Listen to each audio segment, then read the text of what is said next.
My name's Jude Darling. I'm a Labour MEP from the northeast of England. What does Brexit mean to you personally? Well, for me, Brexit's not only professional as an MEP, but it's deeply personal. I've lived in Brussels on and off for the last 20 years. I worked in the European trade union movement. I worked on the development of European employment legislation, protection for the most vulnerable workers in our labour market.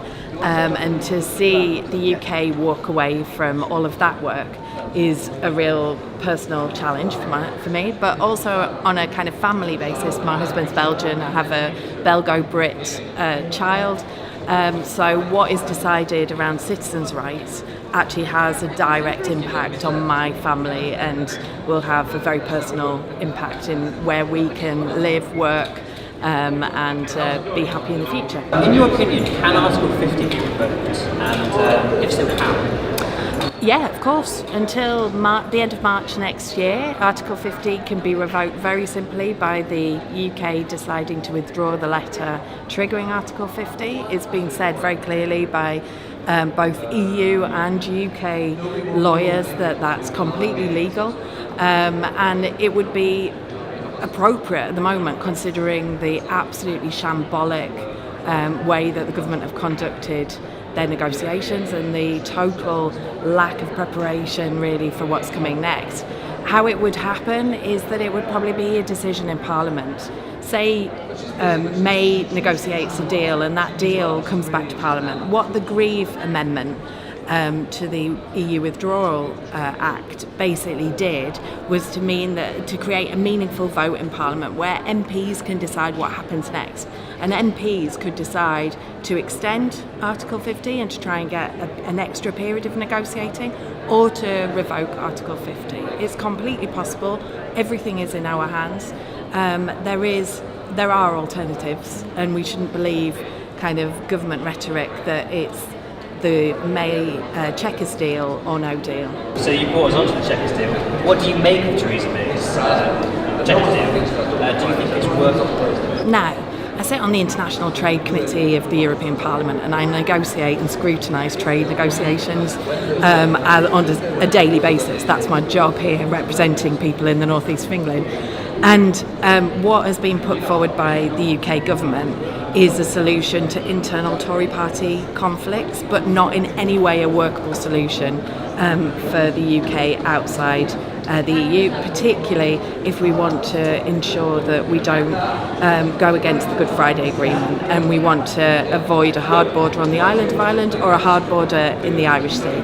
The only way that you can avoid a hard border in the island of Ireland or a hard border in the Irish Sea is to maintain the UK inside the customs union and the single market. That is the absolutely only way to square that circle.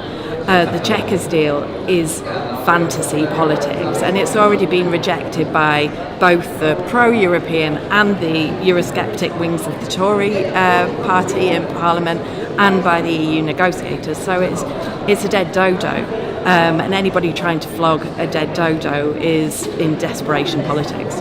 Isn't Brexit just a preamble to Britain selling off its National Health Service to the Americans and the slashing of food safety and environmental standards, say to imported chicken or goat's heads from Australia? Does that worry you? Yeah, as I said, I've followed trade negotiations. I was the Labour lead on the very controversial Transatlantic Trade and Investment Partnership negotiations, TTIP. These were exactly the issues that we were fighting when it came to EU-US negotiations. The US has a very aggressive trade agenda when it comes to EU standards. They hate our standards on chemical protection. They hate our standards in terms of food hygiene and environmental protection, and those are directly in the line of fire. And then you only have to look at who are the people who are advocating Brexit. People like Liam Fox, who are arch Atlanticists. Their agenda is to bring us out of the European free trade area and into a North Atlantic free trade area with the US, Canada, and Mexico. which doesn't have the same protections in terms of social protection, in terms of environmental protection. So those standards are directly in the line of fire when it comes to Brexit. But when it comes to the NHS, it's even more serious, because it was very clear in the TTIP negotiations that there is a very aggressive agenda from US health organisations, companies, keen to get into what they see as the UK and the European health and social care market. This is a growing market because we're all getting older, so we need more health and social care services. And I think those should be provided by the public purse, in general good, accessible to all, universally available to a high, good quality standard. But that isn't the agenda pursued by many private healthcare companies who are looking to make a buck on the back of the taxpayer. So yes, there is a concern, and a UK government leaving the EU, particularly in the case of a hard Brexit where we fall out with nothing, will be desperate for trade deals. What are they willing to give away in order to get the trade deal that they pursue? They will give away the crown jewels and their granny, and the NHS will be in on that list. You did touch on the Good Friday Agreement just a minute ago. The Good Friday Agreement is a peace treaty that is registered with the UN. Would Brexit therefore mean by default the UK is breaking an international treaty?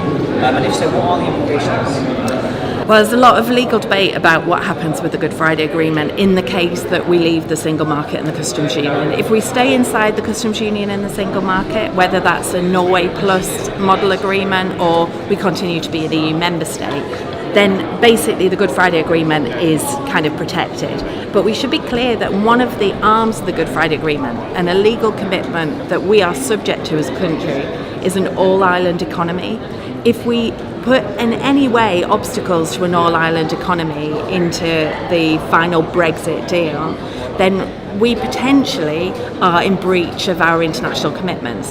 Now, the irony, in a way, is yes, the Good Friday Agreement is lodged at the UN as an international legally binding instrument, but each legally binding instrument has a court which deals with disputes, and the court related to the Good Friday Agreement is the European Court of Justice. So we could end up with a completely surreal situation where we fall out, we throw into crisis the situation in Ireland, we go completely against the wishes of the majority of people in Northern Ireland, and then we have a legal case coming to the court which those hard Brexiteers and the kind of head-banging Eurosceptics in Westminster, that they hate the most, and it will be the European Court of Justice which judges whether we've been in breach of our international commitments. It's completely surreal, this situation, but under it is something really, really serious. It took years and years and years, and a lot of community action, political engagement and bravery by people to get to the point where we had the Good Friday Agreement. Anybody who throws that away on a whim or on a politically, ideologically driven position is, in my view, completely irresponsible and shouldn't be in public office.